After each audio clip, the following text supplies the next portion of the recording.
are Mangler Squigs, any good in patch 6.0.4. I wanted to let the patch version settle down a little bit before going too deep into this unit. The idea is fun, of course. Also, the method to my madness is that the base unit focus video addresses the unit for everyone. What happens if Grimgor recruits a unit of these? Skarsnik, Grom. Are they any good then? That's our initial focus. Gorbad has some more unique stuff, and it was so OP it was reined in a bit. But that's for later. Recruited for 950 gold and 238 upkeep. On Ultra, this gets you 4 entities, in effect entities, with 6,152 health between them, so these are going to be splashed by things with the very large splash target size and nothing else. Armor is 40. There is a missile resistance 15% granted to them, even if this isn't a character. Leadership of 55 isn't even that bad. Thing is, its inclusion is basically a joke because the unit has the unbreakable trait. Speed 82 and charge speed 100 make these zip across the battlefield, keeping pace with the Squig hoppers. Melee attack of 40 is just plain high. Attack interval 3.2 is just plain low, meaning little downtime between animations. Splash target size is medium, so normal cavalry or something like a Squig herd on down, and max targets actually damaged per entity splash is 4. Melee defense 22 is not high.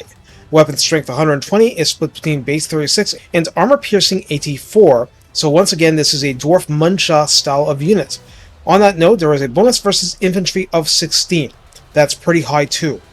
Charge bonus is 65, and mass is a whopping 3,000 per entity.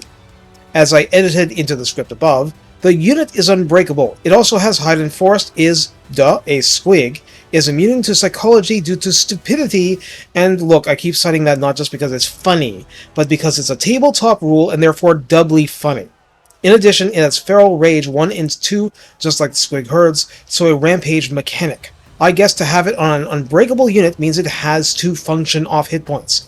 I note as part of a larger conversation in the comments. Comments are awesome. In addition to the rampage mechanic, force of total destruction is for going boom upon death. Now that's pretty nasty. The stats shown indicate the game makes very sure the Squigs are dead, and some damage is done in a radius as well.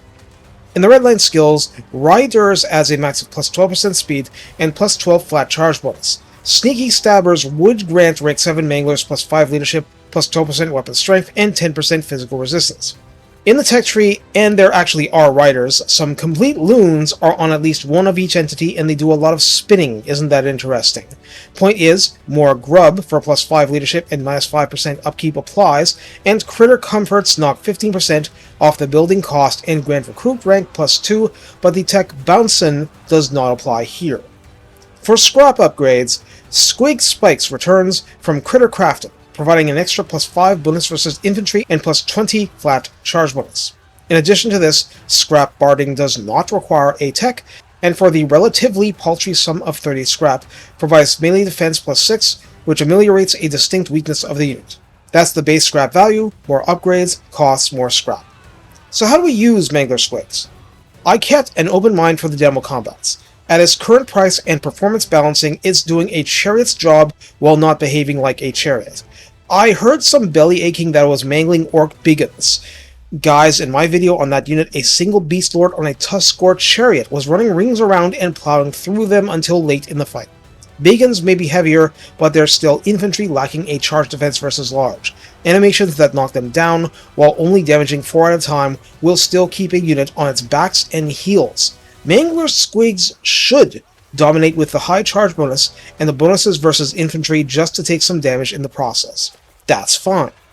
What was overtuned perhaps was talk of them wiping out lords on dragons easily, but being armor piercing, 3000 mass, low attack interval, and multi-entity, and I think dragons only have large for splash targets, so they wouldn't even splash the Mangler Squigs. To some extent, this is understandable. Going past that, well, if there were issues with being overtuned, it doesn't feel like that here, because you see how it's so much closer against the Jade Lancers.